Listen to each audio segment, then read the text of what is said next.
I knew from the pages I was holding there wasn't much left, and my heart sank at the realization.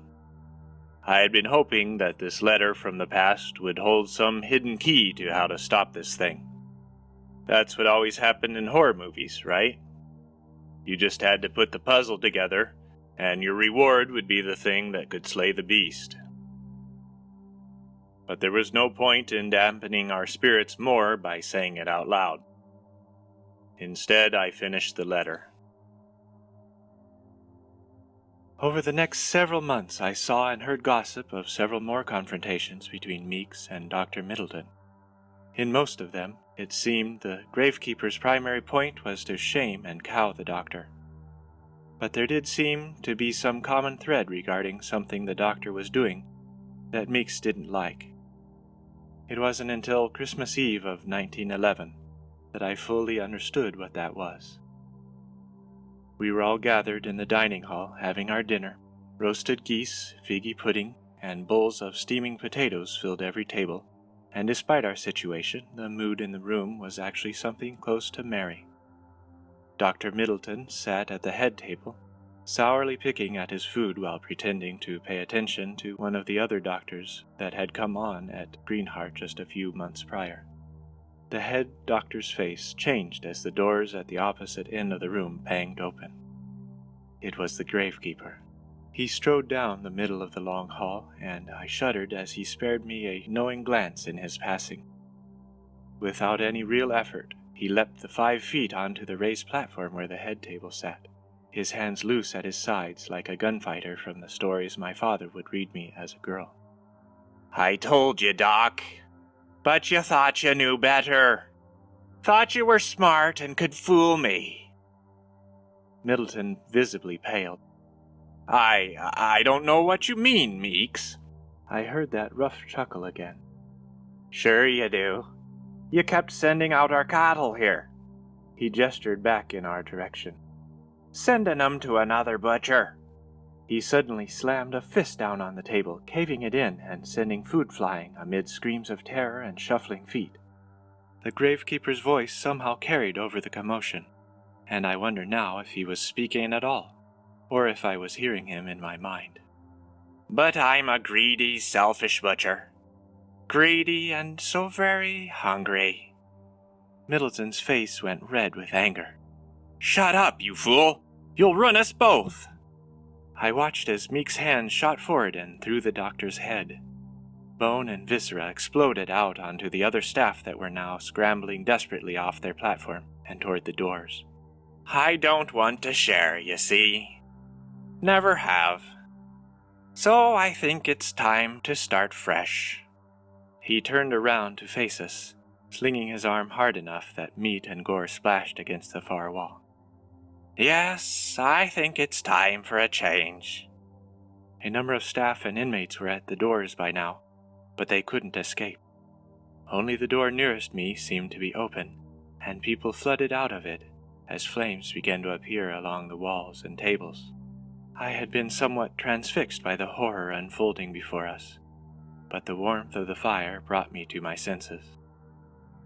I pushed away from the table and headed for the door, pushing my way through the crowd and out into the cold night air. Even through the crackling of the flame-wreathed walls and the distance we had moved from the building, I thought I could hear Meeks laughing. Nearly 40 people died that night. By the next morning, I was on a train headed back here to my family. My trip was uneventful, and my return home was unceremonious.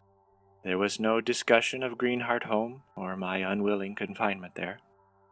Life had moved on without me, and carrying the perspective I had gained at Greenheart home, I found myself grateful for being removed from it.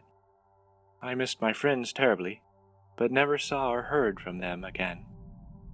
I was told in blunt terms by my mother that I was welcome to stay as long as I behaved, but if there were any further problems, or if I attempted to leave my family's tender care, they would see me put in a state hospital that would make Greenheart seem like a paradise.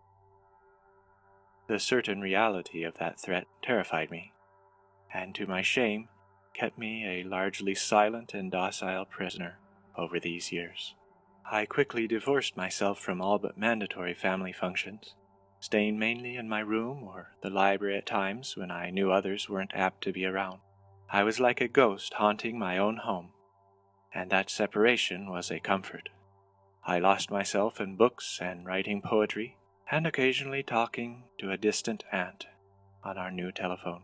She had no ability to help my predicament, but she was a kind voice in the dark nonetheless, and while I was initially put off by the alien means of communication, I soon came to look forward to her calls once every week or two.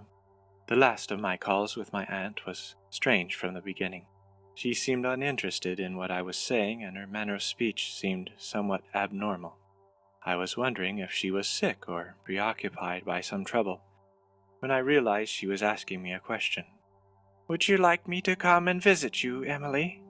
My chest flared with happiness. I had wanted to ask her for months, but I was afraid that the suggestion might have the opposite effect of pushing her away. Trying not to sound overeager, I paused before breathlessly answering yes. There was a strange smacking sound on the other end of the line. "Ah, there we are. That's two, my girl. Don't you worry. I'll be visiting you real soon to get the last one." I had dropped the phone with a clatter and ran from the house, but to no avail. I was caught, I was locked in, and I was just watched closer afterward, my family apparently having warmed to the idea of acting as my wardens and preferring it to the embarrassment of public institutions. It was in this trap that I stayed, waiting for him to come, waiting for it to come, for how could such a thing be human? I heard some days after my last phone call that my aunt had taken her own life, but I knew the lie of it. That thing had murdered her and was coming for me next. Except it never came. Years passed, and as time dulled the edge of my fear and trepidations, the banality of my existence made me almost pine for something as strange as whatever the Gravekeeper might be. Of course, that was a foolish wish, but it was one that was soon granted. It was my mother this time, asking if I wanted any lunch, and as soon as I answered, I felt the change come over me. It felt as though someone had set fire to my brain. I stumbled back from the threshold of my room and collapsed against my bed, sliding to the floor as the world receded to black.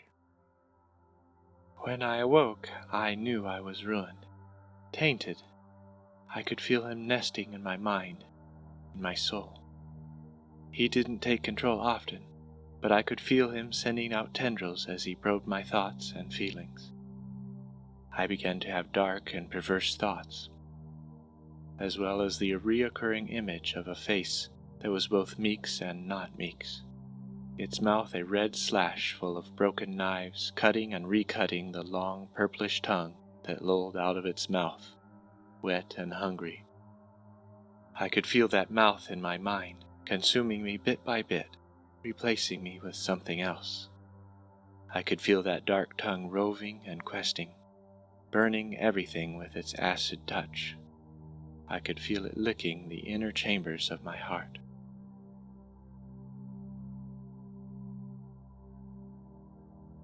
My mother is dead now, and they've decided I'm to blame. The past 2 weeks have convinced them that I'm evil, possibly possessed, as I don't remember spans of that time, and given what I know, who am I to argue?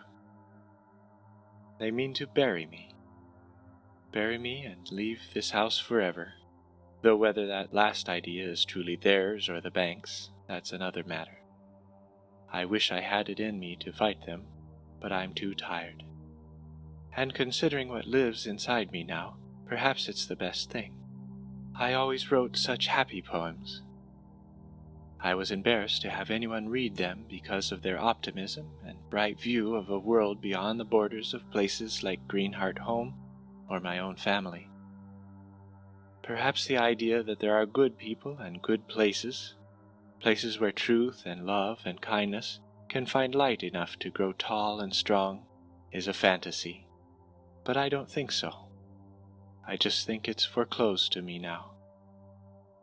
Last night I woke to find that a new poem had been written. His poem, not mine. The Magpie Song. There's a flock of magpies round me, round me. They soar as high as you see, you see. They took my eyes, but fairly paid, for I rest in their eyes as even trade, spanning the land and the sea, the sea. There's a flock of blackbirds in flight, in flight. They move to and fro every night, every night. But they took my ears, beak sharp and wry, but it favors me with each sobbing cry, found in the spaces away from the light, the light. There's a flock of crows crying loud, crying loud. They cast shadows great as a cloud, a shroud. They took my tongue, and so my voice. By then I was strong, they had no choice. It's with their pink darts I taste the tears, the tears. There's a sky full of rooks, and it's me, it's me. See the remains in the field I used to be, used to be. But now I move free, still young and hungry, still reaching out into the void. I see you there, shining there, your spirit, unaware.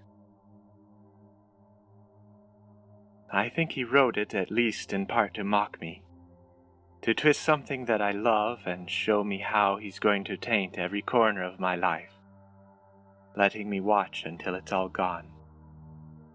But I've lived a small life. I blame my family for some of that, but I can't lay it all at their door. Perhaps I should have been braver and bolder, stronger. I should have found a way. But it's too late for me now. They mean to bury me tonight. As horrible as that is, I won't fight them. The one benefit of having such a small life is that it is easier to risk it, easier to finally be brave. I'll gladly give my life if I can carry the Gravekeeper with me. Keep him, it, from touching others. Protect the goodness that I know is out there somewhere in the world. I hear them coming for me now, so I must end this. I will try to hide this on my person as well as the means to write more if I have the need and the ability. I've just realized what I've been writing this all with. I don't remember this pencil, and I wonder where. It ends there. My mouth was dry, and I felt on the verge of tears, both for Emily and for myself. I felt no closer to a solution, and I could tell Ellison felt the same. We stared at each other for a moment before I asked a question that had been in the back of my mind since I started reading us the rest of the letter. Why do you believe me? Why do you believe any of this? I laid the letter down and sat back. I could just be crazy or a liar. I could have faked this letter, be giving these people bath salts or something. So why are you so willing to believe that the Gravekeeper is real? Ellison rubbed his mouth and gave me a wan smile. I'd like to say it's just my gut, my cop's instinct. But my instincts have never been that great, if I'm honest. The real reason is because this isn't the first time I've ever seen a monster. I raised an eyebrow, and he went on. Not this thing. Nothing like this thing, whatever it is. But there was a time when my brother got taken by someone. Something. I was a teenager at the time, and I was stupid. I thought I'd track him down, hunt down whoever took him. Wound up, I was the one being hunted. I got drugged to the place where it had my brother. Turns out I hadn't been too far off. But I was too late. He was torn apart. I saw tears welling in his eyes as he looked away to the wall. Suddenly, this man was there. He killed that thing and saved me." I leaned forward, my eyes wide. "How did he kill it? Maybe that'll help us." He laughed softly. "You'll think I'm lying, but he killed it with a crowbar and an electric drill. When he was done, it was just gone. Disappeared. Before today, it was the most bizarre thing I'd ever seen, and it's still a close second." I went to ask something else, but my phone rang. It was Sandra, and she was screaming.